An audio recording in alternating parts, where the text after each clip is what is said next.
বন্ধুগণ দেখুন কি কত নিচে কাজ করতে হচ্ছে।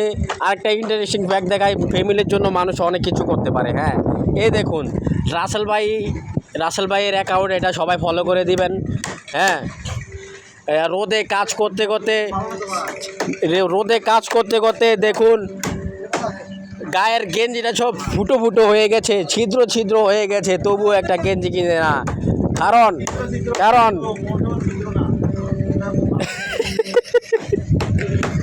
আসলে কি বলবো, ফ্যামিলির জন্য একটা গেঞ্জি কিনে না। হ্যাঁ, ফ্যামিলিকে খাওয়াবে এর জন্য ফ্যামিলিকে কিনে দেয়, কিন্তু নিজের জন্য কিছুই কিনে না। এটাই হচ্ছে পুরুষ মানুষ, ঠিক আছে?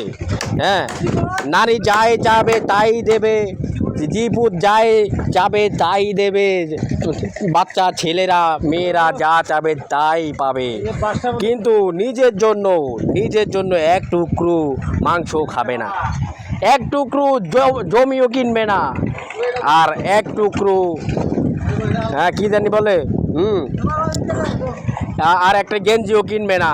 এই দেখুন অ্যাডজাস্ট করে চলছে। হ্যাঁ, অনেক গরিব মানুষ আমরা। এই দেখুন আর একটু টান দিয়ে দেই। এখানে একটু বিনোদন হয়ে গেল। আচ্ছা, আমরা বাস মারার পরে ভিডিওটি ভালো লাগলে অবশ্যই লাইক করে দিবেন। Okay, bye bye, good bye, see you next time.